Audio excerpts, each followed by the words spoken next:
पश्चिमी मीडिया ने दावा किया कि अमेरिका के राष्ट्रपति बाइडेन को डर सताने लगा है कि पुतिन कभी भी परमाणु हमला कर सकते हैं और इसीलिए पुतिन ने अपने पड़ोसी देश बेलारूस में परमाणु हथियारों को तैनात कर दिया है ताकि वो आसानी से यूरोप के किसी भी देश पर परमाणु हमला कर सके। पश्चिमी मीडिया के मुताबिक बाइडेन को लगता है कि पुतिन की सेना हथियारों की कमी से जूझ रही है और वो यूक्रेन के कई इलाकों से पीछे हट रही है, जिससे बौखलाए पुतिन युद्ध खत्म करने के लिए यूक्रेन पर परमाणु हमला कर सकते हैं। पश्चिमी मीडिया ने दावा किया कि बेलारूस में रूस ने जो परमाणु हथियार तैनात किए हैं वो दूसरे विश्व युद्ध में जापान के हिरोशिमा और नागासाकी पर गिराए गए परमाणु बमों से भी 3 गुना ज्यादा खतरनाक है।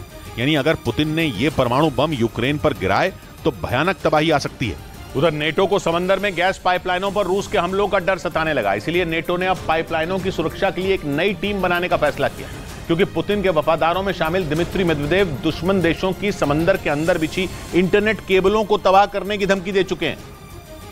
और इसीलिए नेटो ने भी अपनी तैयारी तेज कर दी, क्योंकि अगर रूस ने सच में समंदर के अंदर गैस पाइपलाइनों और इंटरनेट केबलों पर हमले कर दिए तो इसकी कीमत पूरे यूरोप को चुकानी पड़ सकती है।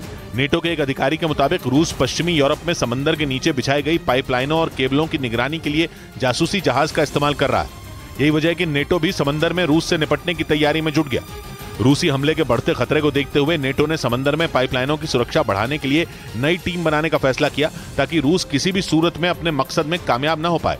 इस बीच यूरेशियन टाइम्स नाम की वेबसाइट के मुताबिक रूस ने यूक्रेन में तैनात हाइमार्स को तबाह करने वाले अपने सैनिकों के लिए इनाम का ऐलान कर दिया। दावा किया गया कि यूक्रेन को पश्चिमी देशों से मिले ये घातक हथियार जंग में रूस को भारी नुकसान पहुंचा रहे हैं और इसीलिए रूस ने उनके खात्मे के लिए इनाम की घोषणा कर दी, जिसके तहत एक हाइमार्स को तबाह करने पर करीब 3,50,000 रूबल यानी भारतीय रुपयों में 3,40,000 से ज्यादा रुपए दिए जाएंगे। इसी बीच रूस के रक्षा मंत्रालय ने एक वीडियो जारी कर रॉकेट लॉन्चर की मदद से यूक्रेन में तैनात एक हाइमार्स को ढेर करने का दावा किया, लेकिन यूक्रेन के रक्षा मंत्रालय ने रूस के दावे को खारिज करते हुए बताया कि रूस के सैनिक अब तक एक भी हाइमार्स को अपना निशाना नहीं बना पाए। इधर दिल्ली पुलिस ने तिहाड़ जेल में बंद गैंगस्टर मंजीत महाल की हत्या की प्लानिंग के आरोप में लॉरेंस बिश्नोई के करीबी कपिल सांगवान उर्फ नंदू के 2 गुर्गों को पंजाब के मोहाली से गिरफ्तार कर लिया। पकड़े गए बदमाशों के नाम रोहित शर्मा उर्फ अन्ना और सुशांत राणा उर्फ संजू बताए गए और पुलिस सूत्रों के मुताबिक दोनों लंदन में बैठे कपिल सांगवान के इशारे पर गैंगस्टर मंजीत महाल को मारने का प्लान बना रहे थे। तिहाड़ जेल में बंद मंजीत महाल की कपिल सांगवान के गैंग से दुश्मनी है। सूत्रों का दावा है कि दोनों बदमाशों को तिहाड़ में बंद मंजीत महाल की हत्या की जिम्मेदारी दी गई थी, लेकिन वो पकड़े गए। लेकिन दिल्ली पुलिस ने एक सूचना पर पंजाब के मोहाली से रोहित और उसके साथी सुशांत राणा को पकड़ लिया। आरोप है कि दोनों 14 अप्रैल को दिल्ली के मोहन गार्डन इलाके में हुई बीजेपी नेता सुरेंद्र मटियाला की हत्या में शामिल थे। सूत्रों का दावा है कि दोनों बदमाशों को तिहाड़ में बंद मंजीत महल की हत्या की जिम्मेदारी दी गई थी, लेकिन वो पकड़े गए। पुलिस को रोहित के पास से एक पिस्टल और 4 गोलियों के साथ एक चोरी की बाइक भी मिली है। इस बीच उत्तर प्रदेश के कानपुर से हैरान कर देने वाला एक मामला सामने आया। आरोप है कि वहां क्रिकेट खेलने के दौरान आउट होने के बाद एक बल्लेबाज ने अपने भाई के साथ मिलकर गेंदबाज की गला दबाकर हत्या कर दी। वारदात के बाद दोनों आरोपी वहां से फरार हो गए, जिनकी तलाश में पुलिस जुट गई। ये घटना तब हुई जब कानपुर में घाटमपुर इलाके में मौजूद एक गांव में रोज की तरह बच्चे क्रिकेट खेलने पहुंचे। मैच के दौरान बैटिंग कर रहे हरगोविंद नाम के लड़के को 14 साल के सचिन ने अपनी गेंदबाजी से आउट कर दिया। आरोप है कि आउट होने से नाराज हरगोविंद ने मैदान पर ही सचिन से मारपीट शुरू कर दी। इतना ही नहीं, आरोप है कि मारपीट के बाद हरगोविंद ने अपने भाई के साथ मिलकर सचिन की गला दबाकर हत्या कर दी। गेंद खेलने गए थे लोग, ले गए तो उसको गला दबा के मार दिया। पुलिस ने घर वालों की शिकायत पर केस दर्ज कर लिया और दोनों आरोपियों की तलाश में जुट गई।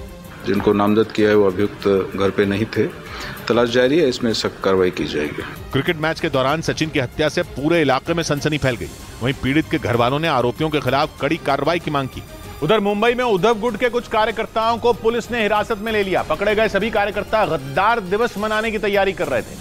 पिछले साल 20 जून को ही एकनाथ शिंदे की अगुवाई में 40 विधायकों ने उद्धव ठाकरे सरकार के खिलाफ बगावत की थी, जिसके बाद उद्धव ठाकरे की मुख्यमंत्री पद की कुर्सी चली गई थी। इसी से नाराज उद्धव गुट ने इस साल विश्व गद्दार दिवस मनाने का ऐलान किया था। हमने कहा कि अधिकृत तौर से आज के दिन को वर्ल्ड ट्रेटर डे आप घोषित कर दीजिए। उद्धव गुट के गद्दार दिवस मनाने के फैसले पर बीजेपी ने निशाना साधा और उद्धव ठाकरे को देशद्रोही बता दिया। आणि त्याच्यापेक्षा मोठा देशद्रोही गद्दार परत काय जन्माला येणार नाही। सियासी घमासान के बीच मुंबई में उद्धव गुट के कुछ कार्यकर्ता गद्दार दिवस मनाने की कोशिश में थे, लेकिन मुंबई पुलिस ने सभी को हिरासत में ले लिया।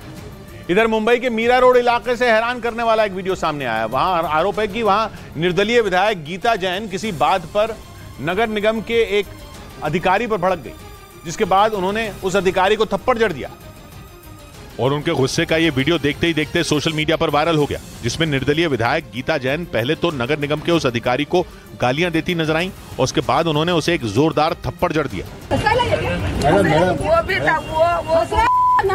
बताया गया कि नगर निगम की टीम मीरा भाईंदर इलाके में अतिक्रमण हटाने के लिए पहुंची थी। आरोप है कि उनके एक्शन लेने से पहले ही वहां की विधायक मीरा जैन वहां पहुंच गईं, जिन्होंने वहां हंगामा खड़ा कर दिया। उधर केरल के कन्नूर से दिल दहला देने वाला एक वीडियो सामने आया। वहां कुछ आवारा कुत्तों ने 8 साल की एक बच्ची पर हमला कर दिया। हमला इतना भयानक था कि वो बच्ची बुरी तरह जख्मी हो गई और इस घटना का जो वीडियो सामने आया उसमें 3 आवारा कुत्ते एक बच्ची को बुरी तरह नोचते नजर आए। बताया गया कि वो बच्ची अपने पड़ोसी के घर के पिछले हिस्से में खेल रही थी, तभी 3 आवारा कुत्तों ने उस पर झपट्टा मारा और उसके शरीर को बुरी तरह नोचना शुरू कर दिया। हालांकि उस बच्ची के चिल्लाने की आवाज सुनकर उसके घरवाले और आसपास के लोग वहां पहुंचे, जिनके पहुंचते ही तीनों कुत्ते वहां से भाग खड़े हुए। इसके बाद उस बच्ची को अस्पताल पहुंचाया गया। बताया गया कि उन कुत्तों ने उस बच्ची को कई जगहों पर काटा, जिसके बाद उसकी हालत गंभीर बताई गई। इधर महाराष्ट्र के नासिक से रोंगटे खड़े कर देने वाला एक वीडियो सामने आया। वहां एक तेज रफ्तार कार ने 2 मोटरसाइकिलों को जोरदार टक्कर मार दी। बताया गया कि कार का टायर फटने की वजह से यह हादसा हुआ, जिससे वो कार बेकाबू होकर सामने से आ रही उन मोटरसाइकिलों से टकरा गई। इस घटना का जो सीसीटीवी वीडियो सामने आया उसमें सड़क से कई गाड़ियां जाती दिखी। इसी दौरान वहां से 2 मोटरसाइकिल गुजरती नजर आई। जैसे ही वो कुछ दूरी पर पहुंची, सामने से आ रही एक बेकाबू कार से उनकी जोरदार टक्कर हो गई। इसके बाद जो हुआ, ब्रेक के बाद